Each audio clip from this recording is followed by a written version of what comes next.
This is Simply Lovaii, and you're listening to the expert with a heart. Powered by Timber Media.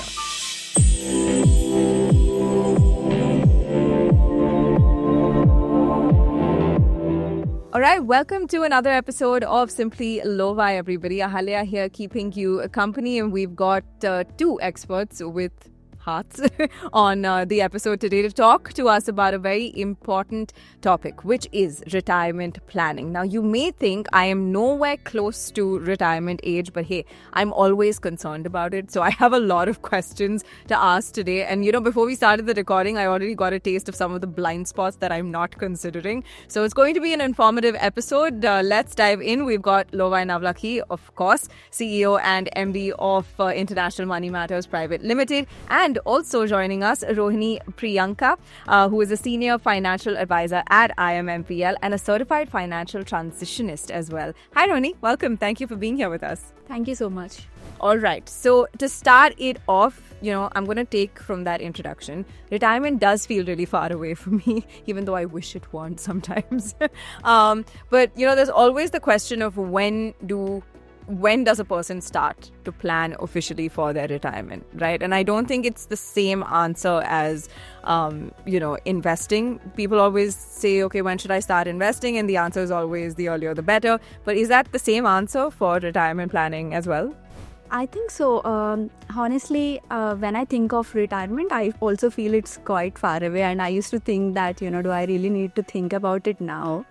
But luckily for me, what has happened is I get to meet a lot of clients, right, who are passing from different phases of their life, have done various actions and the implications of those actions, right? So I get to see those real-time, journeys, and that's where I realize that it's very important to start thinking about it now, and especially the Gen Zs and millennials and the whole thought process changing, right?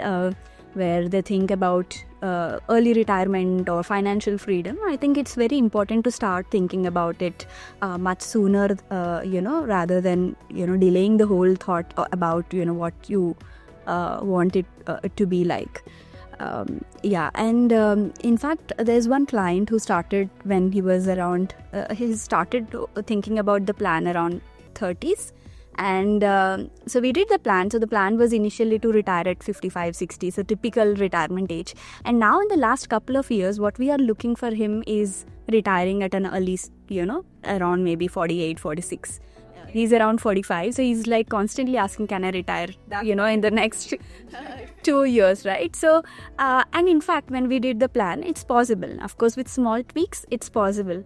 And the reason it's possible because he started at a very early age, right? He has that flexibility to take that call of, okay, enough is enough, let me take it up. So if he wouldn't have started at maybe 28, 30s, it wouldn't have been possible. So the whole flexibility of you choosing when you want to take up retirement was possible because he's built that corpus enough. I think, frankly, in this case that he mentioned, the thought comes to me that because I started early and retirement was a priority, I earmarked some amount for retirement and didn't use it up for, immediate sort of benefits, right? I think that probably makes a difference. Yeah, for sure. So I guess the answer is the same. The earlier, the better. Yeah. Yeah. So I think retirement, frankly, is theoretically is the time where you say, I'm not depending on working income to take care of my needs. So I'm saying I'm, earning 100 rupees a day or 100 rupees a month. Today, it's going to become zero on so-and-so date. And frankly, in real life, we are not seeing that happening as much as it used to in the past, where there was retirement was actually retirement. You retired, you got your pension, and you sat at home, right? And there's no other income, at least from work. Then you have to look at your investments to generate income for you. So that has changed. Yeah, fair enough. So let's take it from there. How is the concept of it changed for people? Have you seen, is it like a generational thing where you've seen the concept of retirement also evolve? Or does it mean the same thing? I think 15 to 20 years ago, there used to be this whole drive for people to retire at 40. So what you're hearing as FIRE today, the whole terminology was retire at 40. And financial product manufacturers were happily selling products that here, this will help you retire at 40. So who was consuming it? The 25-year-olds, right? And they're saying, okay, in 15 years I want to retire. So I think that because there was a hype about retire at 40, it became, okay, I should achieve that. Then it, somewhere along the way, I think the global financial crisis came in. People forgot about this. Because then you say, okay, now I have to figure out a way to work, get income. Yeah. There has been a gap or a cut in my income. So that thought just went out and that concept went away post global financial crisis. Nobody ever spoke about that. Till now, in the last few years, you hear FIRE. A resurgence of, You hear FIRE because somebody has coined it and say, oh, great, financially independent, retire early. Okay. I don't know what it means. I think both things are independent, right? You can be independent and you don't have to retire. So, yeah, it just depends. Do you like working? That's all. Yeah, but I'm sure everybody likes to do something. Absolutely. Right? Now, whether that something is going to give you income at the same levels at which you use your qualifications and experience to get some income or not, that's a moot point. But I think there are many cases where people have moved from corporate jobs to doing something in the social sector and less. And the equally, I would say equal number of cases where people have retired from a particular role in a corporate and then got back into consulting or advisory in maybe a different role and now actually earning absolute amount more with less amount invested in terms of time. Fair enough. And, just to go on a tangent, it's also extremely important to stay engaged with something and with life in general. Rohini? I think definitely it's changing. And with adding to what Lovaii mentioned, so all these new terminologies, right? Micro-retirement, mini-retirement, semi-retirement, and then you get into the full retirement. So I think with all these thought process change that we are seeing around can I retire early? Can I take this up at 40 or at 45? When can I attain the financial freedom? So these are the common questions that we see around, a lot more people. I think that's also because the whole changing job market that we are seeing, right? There's a lot of uncertainty and a lot of people feeling burnt out at work. And that's where they are seeing, can I take that up early? And so that's why all these new terminologies. One other thing that's also changing is with the medical advancements, you see the life expectancy increasing, right? So now, people are living longer. Almost more than 1/3 of lifespan is in the retirement. So that's such a big number. And if you don't really plan it well. Yes. And now think about this, changing mindsets, which is reducing the number of working, like active working. And now this life expectancy, which is making, you to utilize that funds for a longer period. So you have less room for you to pull in for the funds and more room for you to live with it. Yeah. Right? So that's like a tricky combination, right? That you have to plan for. You have to plan for. So what are some of the blind spots that people often miss? Of course, one major one that strikes me is probably not starting or thinking that it's important to start early enough. But what are some of the blind spots you've encountered in some of your clients and experienced before? Right. So one of the client or rather prospect I met, so he's around 45, 48 and he's built a decent amount of corpus and he felt that there is a rental income, there is some bit of fixed income that he's generating from these assets, more like FDs, EPF, PPF. So he feels that, that's going to give him steady income. Along with the rental, he'll be able to take care of his requirement. His requirement is around 3 to 4 lakh per month that he needs post-retirement. And he's about 5 years away to the retirement. Now, the whole blind spots are all in place in this situation, right? So you have not accounted for the inflation, the silent killer, right? This 3-4 lakh per month today is not equivalent to, the same number after 5 years. Taxes are not considered. He's a US citizen. So obviously, what is not taxable in India is not taxable for him, right? So then the whole element of tax is not considered. Now look at this. He's not considered inflation. he's not considered taxes. So overall, if you realize, the real return is not even beating inflation, but his expenses are growing at higher rate, right? So that's like a big number if you see. And when we looked at the corpus that he needs is almost double of what he saved and he thought he needs. Right? So, and he's just 5 years away, and think of the stress that's going to create for him, right? Another thing, medical corpus, all the needs that you require for medical expenses, and with inflation on that, which is double towards to the general inflation, that element is not considered. So these are some of the common blind spots that you miss out in the retirement, and that could cost you dearly. Is a blind spot also that people forget that their priorities are going to change, so they forget to account for those possible scenarios that may come up? Yeah, I think the easy way out from a lot of people is, no, I am not going to live till 100. Yeah. I am going to die earlier. I ask them, where is the button? Do you have it with you? When are you going to, trigger it? I think we have to understand retirement from, experiences that others have. So as an example, the Western world does not have a retirement age, right? So there's no concept of retirement. So I don't... Yeah, there's no... Yeah. I mean, India, I think that 58 and 60, the public sector, you will retire, you have to, give up everything and, rest at home. I think that mindset is continuing to run. Whereas the younger generation are moving careers, are moving, what they are doing, I think multiple times in their work career, or the typical older person's work career time. Yeah. So they're going to do multiple things.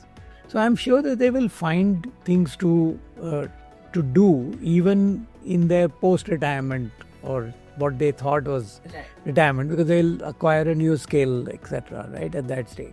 I think the blind spot is that you're looking at things from one side of the window and not seeing what if there's a storm coming or what issues could come up. And sometimes the storms are not that you don't have enough. Sometimes it's you have too much. And what happens is when you have more, that's another big blind spot. We see with people who think that they have achieved more. And to continue from Rohini's example, let's say the situation was that I had 4 times the amount of money that this person had. Yeah. So you start thinking, I don't need to do anything. And you don't know what eventuality will come. Maybe a family member needs suddenly a very large sum of money. Yeah. And you don't want to be in, you want to be in a position that, yes, I can help. But because I have not planned for this, or I only looked at my what was visible to me at that point in time, I'm not able to meet that particular requirement. Because I think life is uncertain. Yeah. Mortality is certain. However, everybody believes that they're immortal till they actually are mortal. So I think the planning bit needs to be in place much, much earlier, but with multiple scenarios. Don't get stuck with one formula or one number or one asset class or, just one return that you're going to make. To take the cricket analogy, if I need to make 200 runs in 20 overs, I don't have to get 10 runs every over. Correct. I will not get 10 runs every over, right? So I think that's the important piece that people need to recognize. So let's take 2 scenarios, both which you've mentioned. One is when a person has less than, they require for retirement. And then the second one, they have more, right? So, for example, someone comes to you, they've started their retirement planning, and at that moment they have less. What is your typical advice in that situation? See, I think a lot of behavior aspects come into picture at this time, right? When they have less or when they have more, they kind of drift away from their inherent behaviors, right? So people get very anxious or people get excited. So sometimes people have less and they were like, can you do some magic and, grow the portfolio? Can I take more aggressive risk so that I make more return and, fill up the gap that you are seeing? And that's where the advisor's role come into picture, right? So you have to strike a balance, you know, whether that is really needed, and there could be a certain liquidity requirements that he needs. So how do you balance all of those things, right? And then obviously you'll have to look at what are the trade-offs that can help to bridge those gaps. So I think those things are very important. I think also sometimes people have more, but they are not, let's say, accounting for inheritance. So it's less the way it is at this point in time. There is going to be inheritance. We don't know when. But they want to take zero from that at this point. Maybe conservatively the right thing to do, but at least being aware that there is a possibility that there is a certain amount which will help take care of this is an important piece. I think the situation that comes when you have more is that you tend to get very lax with not trying to optimize what you can do with different portions of your investment. So, I mean, when you have less, you tend to say, okay, let me invest or save every rupee and put it in a place which is going to generate a little extra. Whereas when I have more, I say, okay, it doesn't matter, you know, even if it gets me zero. So I'm putting it in places where I am losing value of money.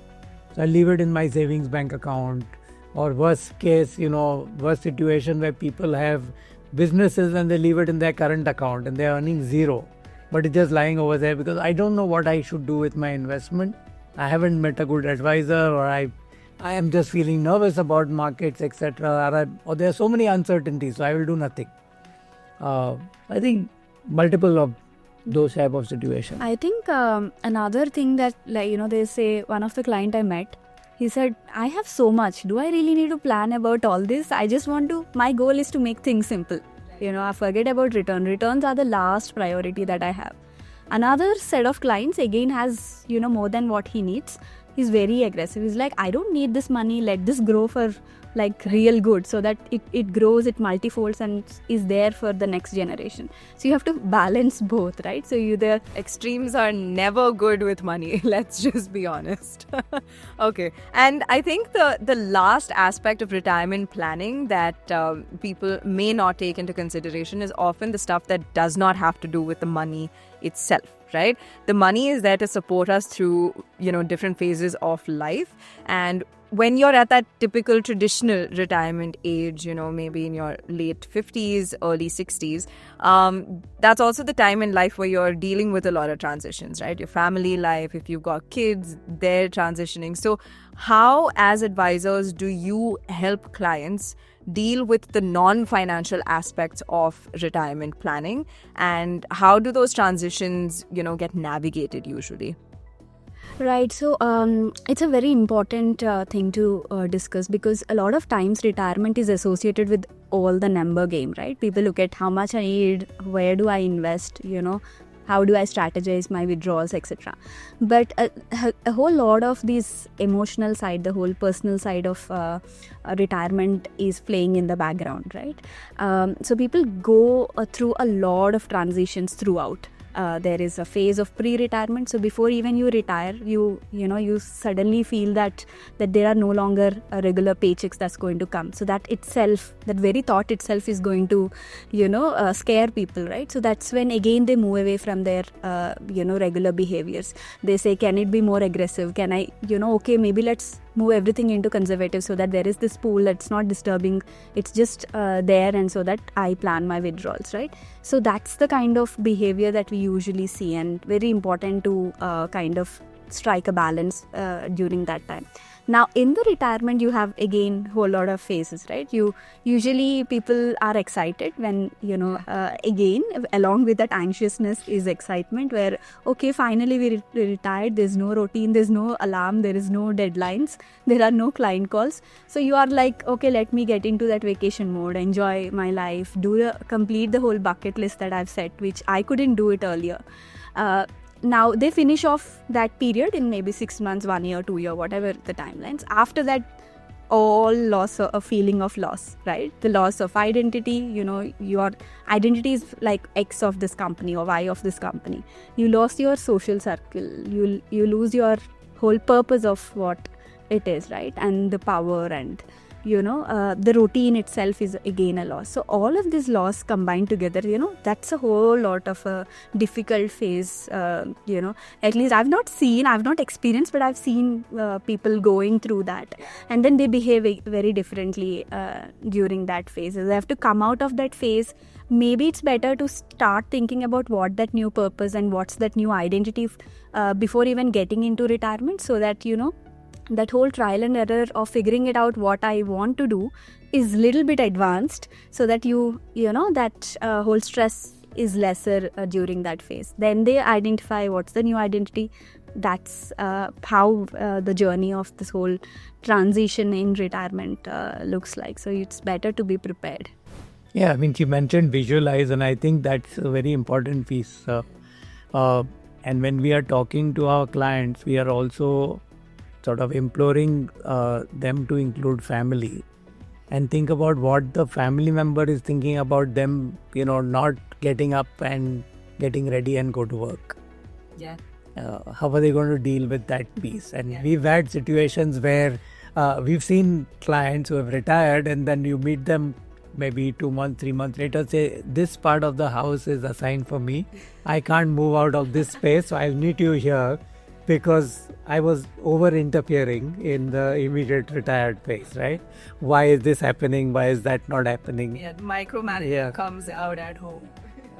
So I think understanding also, I think just like we do for younger couples in terms of planning, that there will be some individual goals each of you has, right, but there'll be common goals. I think it's required in retirement too, that each individual in the family, the spouse, will have individual goals and there'll be some common goals. So as long as you can align yourself to that, and asking those questions then become important, not just the amounts. I mean, I need 2 lakh rupees a month, or I need 50,000 rupees a month. Okay, great, we'll get a calculator and we can tell you how much you need, and you say yes, tick mark, I have it. But really, is this giving you peace of mind, or is it now because of the stress that's built up, I am going to go out to the pub more, I am going to go on vacation more in individual, so you're suddenly going to spend more as well. So yeah, I think multiple issues, and we are learning while we meet more and more clients and situations. Potential retirees. No actual retirement, at different phases, you learn some of the behavioral traits. And I think the important piece is not to just take that and say copy paste and say, oh, this is the way everybody who is 5 years into retirement will behave. But say this is one aspect. So we at least guard ourselves and our clients, and at least take care of this. Is this something that might concern you? Then address that. Yeah, absolutely. So I think this episode has given us a very good idea of what retirement planning entails, and no surprises. It's both, the behavioral aspect of it and the money aspect of it. So thank you, Lovaii and Rohini, for running us through that. And I'm sure it's been useful for everyone listening. Thank you. That was an episode of the Simply Lovaii podcast series. Expert with a Heart. Powered by Timber Media.